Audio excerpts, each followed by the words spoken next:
فلاح کے راستے میں جو رکاوٹیں ہیں ان رکاوٹوں میں سے بہت بڑی رکاوٹ وہ ہے جادو. جادوگر کے پاس جانا، اس کی بات کی تصدیق کرنا یا کسی کے لیے جادو اس سے کروانا. جادو ایک حقیقت ہے. قرآن مجید کے اندر اللہ رب العالمین نے مختلف آیتوں میں جادو کا تذکرہ کیا ہے، اور جادو کا جو تاثیر ہے، اس کا اثر ہے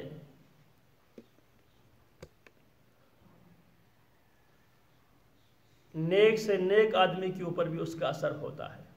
اگر جادو کیا جائے نیک سے نیک آدمی کے اوپر، اللہ کے ولی جو برگزیدہ بندوں کے اوپر بھی جادو کا تاثیر ہوتا ہے اگر جادو کیا جائے. جیسا کہ قرآن مجید میں اللہ رب العالمین نے جناب موسیٰ علیہ السلام کے حوالے سے ذکر کیا ہے. جب موسیٰ علیہ السلام فرعون کے جادوگروں کے ساتھ مقابلہ کر رہے تھے، فَأَوْجَسَ فِي نَفْسِهِ خِيفَةً مُوسَى قُلْنَا لَا تَخَفْ إِنَّكَ أَنْتَ الْأَعْلَى.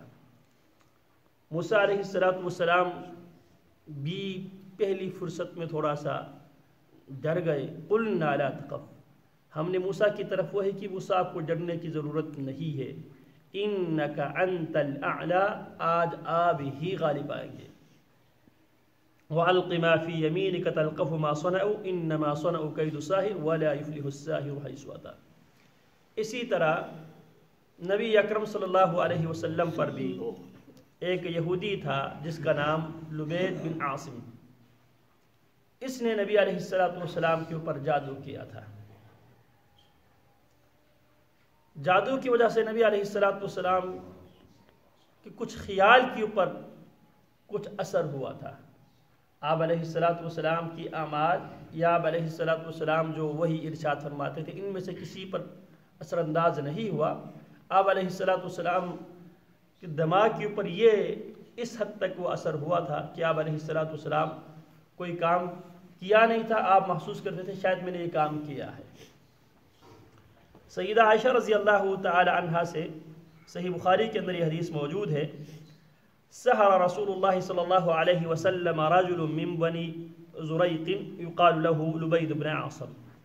نبی علیہ السلام پر جادو کیا بنو زریق کا ایک بندہ جس کا نام لبید بن عاصم تھا، اور بعد میں اسی یہودی کا ہی عقیدہ تھا.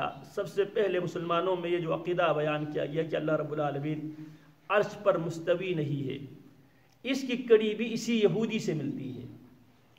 اس عقیدے کی بھی کڑی اسی یہودی کا جو بہنجا تھا لوط جو اس کی بہن کا بیٹا تھا، اس سے ابان بن سمعان نے لیا، اس سے جاد بن درہم نے لیا، اس سے جہم بن صفوان نے لیا، اور مشہور یہ ہوا جہمیہ کے نام سے. تو یہ پہلا شخص ہے جس سے اللہ رب العالمین کی استواء علی العرش کے حوالے سے جو انکار کی بات اسی سے صادر ہوا ہے.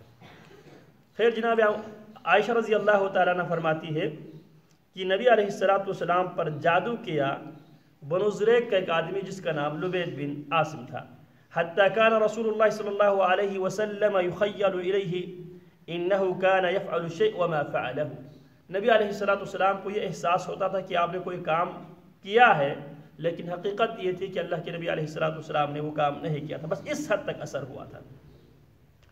حتی اذا کان ذات یوم، یہاں تک کہ نبی علیہ السلام ایک رات آپ علیہ السلام نے پریشانی کے عالم میں رب العالمین سے آپ نے بار بار دعا کی.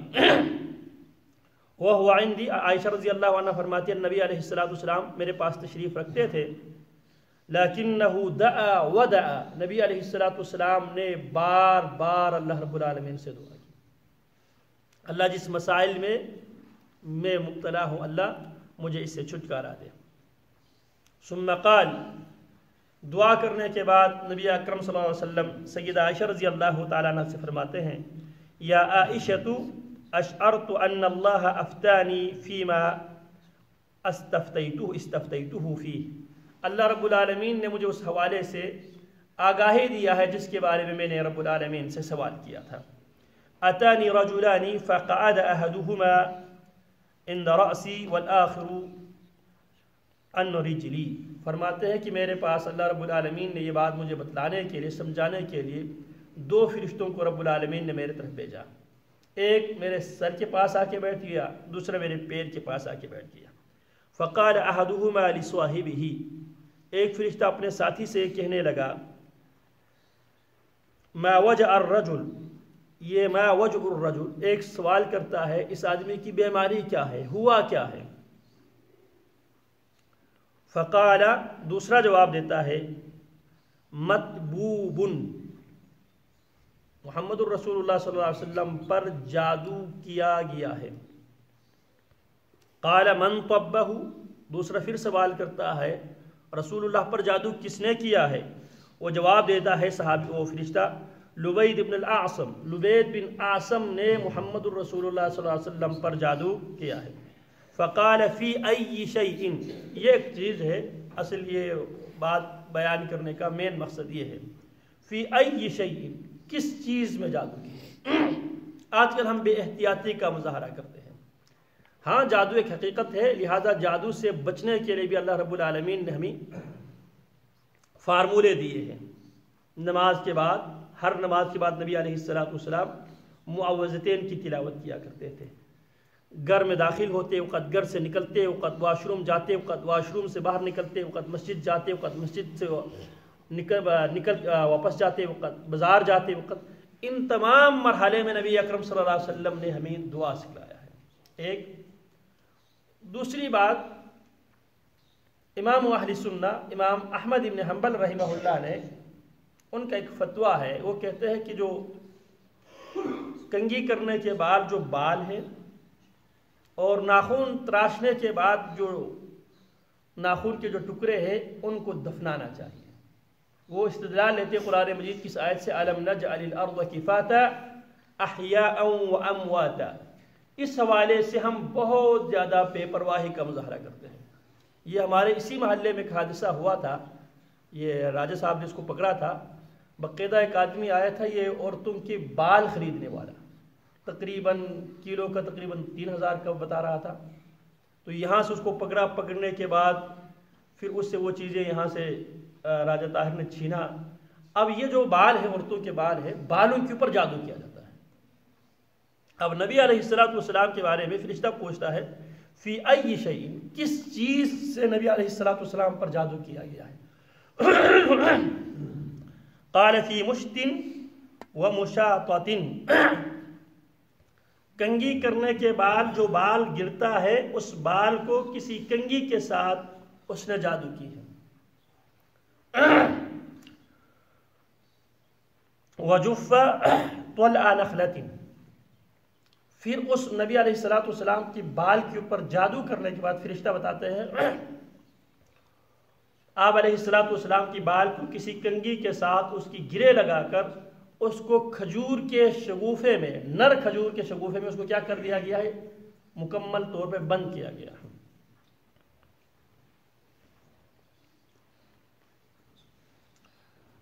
قال این ہوا، اب وہ دوسرا فرشتہ کہتے ہیں اس نے جادو کر کے نبی علیہ السلام کے بال کنگھی کے ساتھ جادو کر کے گرا لگا کے نر کھجور کے شگوفے میں بند کر کے جادو اگر کیا ہے تو پھر اس کو رکھا کدھر ہے، دبایا کدھر ہے، چھپایا کدھر ہے.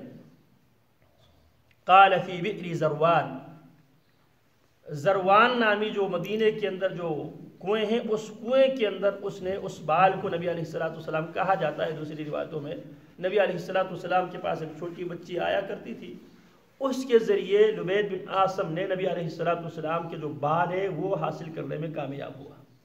پھر اس بال کو لے کر کسی کنگھی کے ساتھ 11 گرے لگائے، 11 گرے لگا کے نبی علیہ السلام پہ یہودیوں نے جادو کیا. اور یہ جادو خطرناک نوعیت کے جادو تھا جس سے ان کا مقصد یہ تھا نبی علیہ السلام کو قتل کرنے کا. لیکن اللہ رب العالمین نے نبی علیہ السلام کو اس شر سے محفوظ رکھا. البتہ صرف اتنا اثر ہوا کہ آپ علیہ السلام چند ایام تک یہ محسوس کرتے تھے شاید یہ میں کام کر چکا ہوں، اور حقیقت یہ تھی کہ نبی علیہ السلام نے وہ کام سر انجام نہیں دیے تھے، بس خیالات کے اوپر کچھ اس حد تک اثر انداز ہوا.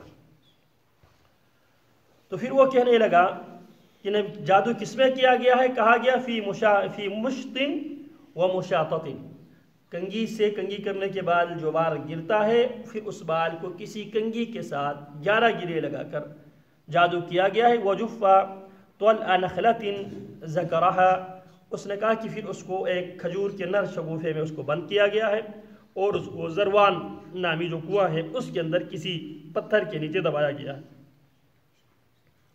فأتاها رسول اللہ صلی اللہ علیہ وسلم فی ناس من اصحابہ، نبی علیہ السلام اس موقع پہ حضرات صحابہ کرام میں سے کچھ لے کر وہاں پہ تشریف لے گئے اور فقال یا عائشۃ کان ماؤها نقاءۃ الحناء، نبی علیہ السلام فرماتے ہیں کہ عائشہ جب ہم اس کنگھی کو نکالنے کے لیے زروان کنویں کے پاس جب ہم پہنچے تو اس کے جو پانی ہے وہ اتنا گدلا تھا جیسا کہ اس کے اندر کوئی مہندی لگایا گیا ہو، اور اس کے آس پاس جو کھجور کے درخت تھے وَكَأَنَّ رُؤُوسَ نَخْلِهَا رُؤُوسُ الشَّيَاطِينِ، اور وہاں پہ جو کھجور کے جو درخت ہے اس کے جو سر ہے، اس کے جو شاخیں ہیں شیطانوں کے سر کی طرح تھا.